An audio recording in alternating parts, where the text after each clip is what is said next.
Selamat siang, Assalamualaikum warahmatullahi wabarakatuh. Semoga sehat semua, Ibu Bapak semuanya. Nah, untuk tahun 2021 ini agak sedikit berbeda terkait dengan desain pembelajaran online di tahun 2020. Jadi memang di tahun 2020 bagi teman-teman LPTK yang sudah kemarin mengikuti di 2020 PPG-nya, itu akan ada pendalaman materi, ya, pendalaman materi di dalamnya akan ada beberapa substansi materi, ya, profesionalnya ada 6 modul, kemudian substansi tentang pedagoginya ada 4 modul. Nah, itu pendalaman materi. Kemudian disinkronkan lagi berikutnya, disinkronkan lagi pengembangan perangkat pembelajaran. Tindak lanjut dari pendalaman materi, disinkronkanlah pengembangan perangkat pembelajaran. Di pengembangan perangkat pembelajaran itu juga 2 kali. Setelah pengembangan perangkat pembelajaran disinkronkan kembali ada review pengembangan perangkat pembelajaran. Kemudian setelah review itu ada PPL 1, kemudian review PPL 1, kemudian PPL 2, review PPL 2. Untuk masuk ke PPL itu ada di situ ada gerbang, itu adalah uji komprehensif. Nah, dengan alur yang seperti itu, ada 7 alur yang harus dilalui di PPG 2020, itu setelah kita analisis, kemudian ada beberapa masukan, kemudian kita evaluasi juga, ternyata tidak, apa ya istilahnya, resinkron, dan banyak akan terjadi banyak course di setiap pesertanya. Kemudian itu akan menjadi kesulitan buat peserta untuk melihat kembali ke belakang produk yang sudah dikembangkan. Karena produk yang sudah dikembangkan atau produk yang sudah dihasilkan sebelumnya itu akan digunakan pada kegiatan atau aktivitas-aktivitas pembelajaran berikutnya. Jadi itu akan dia akan buka tutup mending kalau ketemu ya. Ini kalau sudah ada 7, anggaplah 7 kelas gitu. Nah, kalau udah ada 7 kelas sudah repot. Ya, itu. Kemudian di tahun 2020 itu kita sederhanakan. Nanti akan kita coba bahas. Nah, struktur kurikulumnya dari tahun 2020 sampai sekarang itu sesuai dengan regulasi yang ada, itu memang hanya 3. Jadi pendalaman materi, kemudian pengembangan perangkat pembelajaran, praktik pengalaman lapangan, itu cuma hanya 3 ini. SKS-nya pun 5, 3, 4, 12 SKS. Nah, kalau di tahun lalu, di tahun 2020, pendalaman materi 1 course. Kemudian pengembangan perangkat pembelajaran itu jadi 2 course. Jadi pengembangan perangkat pembelajaran dan review pengembangan perangkat pembelajaran.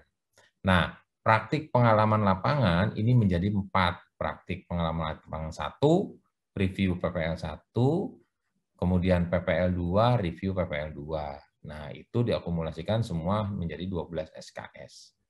Untuk masuk ke PPL itu ada uji komprehensif ya sebagai gerbang mereka untuk masuk. Kalau dia gerbangnya itu tidak bisa dibuka, artinya dia tidak lulus di situ, ada treatment khusus untuk teman-teman peserta. Nah, di tahun 2021 ini agak sedikit berbeda dari struktur kurikulum ini kita terjemahkan ke dalam pembelajarannya agak sedikit berbeda. Nah, pendekatan yang kita akan coba gunakan itu adalah 2 pendekatan pedagogi pembekalan online ini. Jadi, ada social constructivism dengan learning community.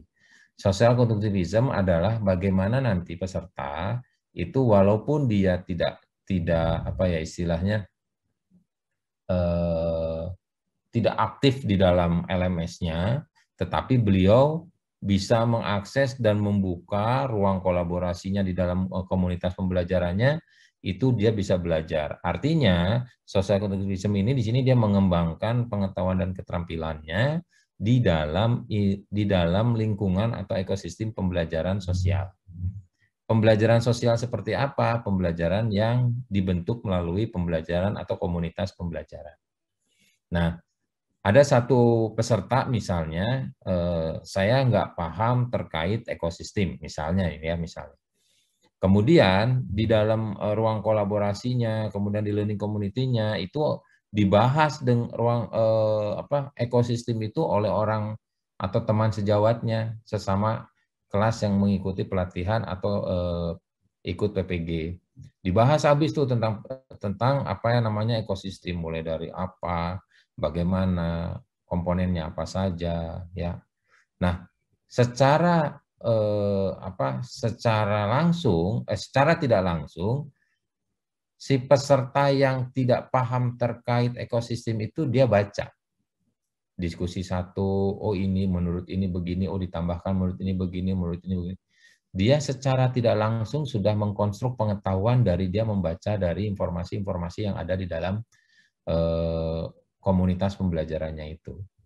Jadi sebetulnya dia tidak perlu tidak perlu saya mau tanya dong ekosistem itu apa ya. Nah, nggak harus begitu, tapi dengan membaca yang sudah dibahas segala macam itu sudah mengkonstruk pengetahuannya.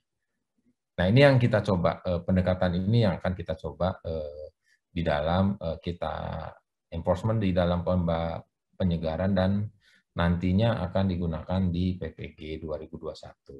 Jadi akan banyak di mana mereka dilibatkan di dalam forum, diskusi di dalam komunitas pembelajarannya. Kemudian media yang kita gunakan, itu kita menggunakan ada istilah flexible learning dan flexible media. Maksudnya adalah flexible learning itu adalah mereka belajar itu sebetulnya fleksibel, bisa di mana saja. Ya, dia berpikir belajar itu bisa di rumahnya, bisa di tempat kerja, bisa di mana saja, menggunakan perangkat yang dia punya semua, gitu ya. Jadi pendekatannya itu bebas ya sebetulnya, fleksibel gitu. Tetapi yang harus kita pikirkan adalah time konteksnya seperti apa. Pembelajaran satu itu terkait apa, aktivitas pembelajaran satu itu terkait apa, itu ada batasan waktunya. Tim pengembang itu sudah membatasi waktu-waktu, misalnya untuk belajar analisis materi ajar misalnya. Analisis materi ajar itu harus diselesaikan selama 13 hari.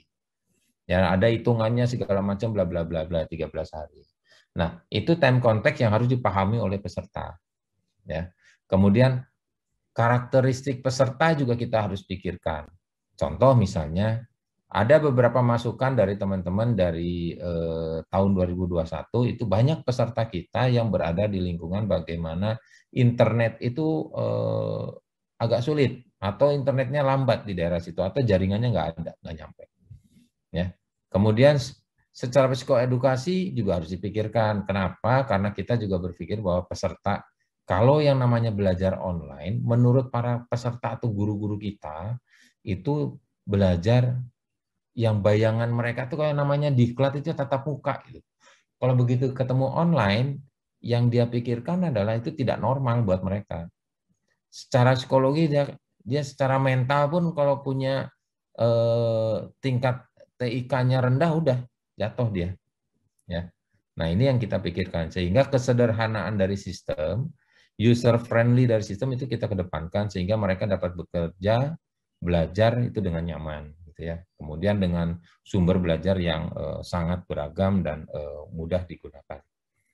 Ini partisipan center udah jelas ya bagaimana peserta itu sebagai inti dan tujuan dari proses pembelajarannya.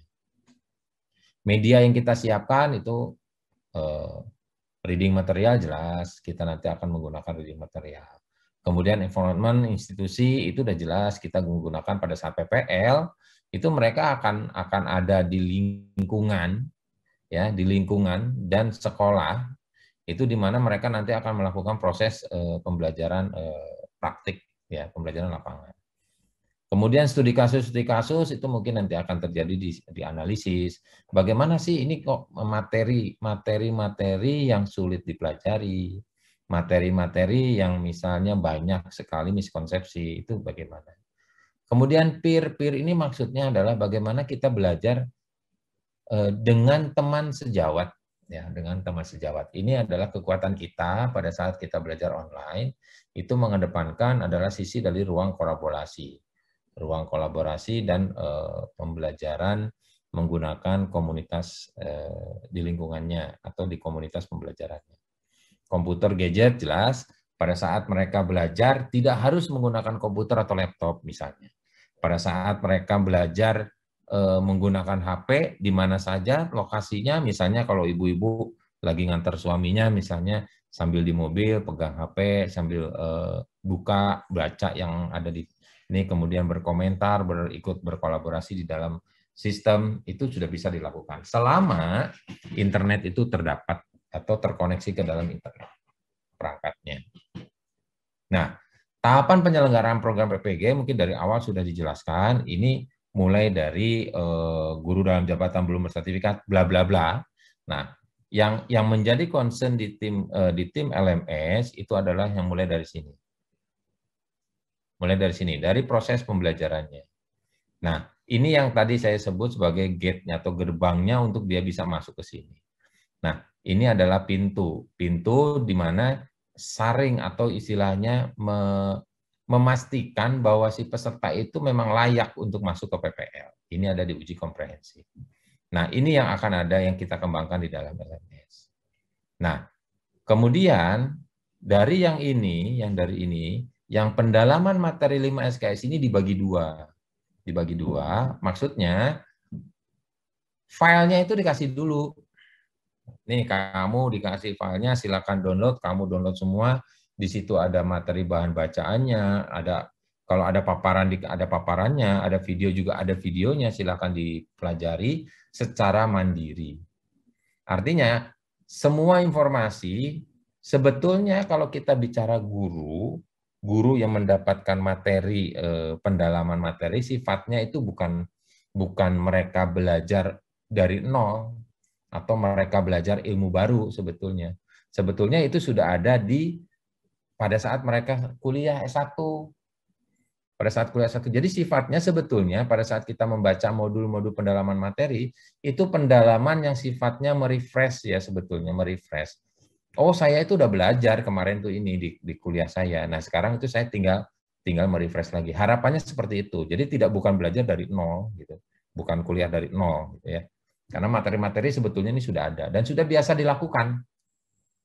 Nah, setelah mereka belajar mandiri, barulah masuk ke pendalaman materinya. Di bagaimana dianalisis materi-materi yang ada di sini, mana yang paling sering miskonsepsi, mana yang paling sulit, materi yang paling sulit, atau mana materi yang paling sulit untuk diajarkan. Dianalisis di sini, disimpan di sini nanti. Ya. Baru nanti pengembangan perangkat, diuji komprehensif, kemudian PPL. Nah, dari alur inilah yang akan dikembangkan di dalam LMS. Nah, mulai dari belajar mandiri yang tadi saya sebutkan, dia turun masuk ke pendalaman materi. Baru masuk ke pengembangan perangkat, uji komprehensif, dan PPL.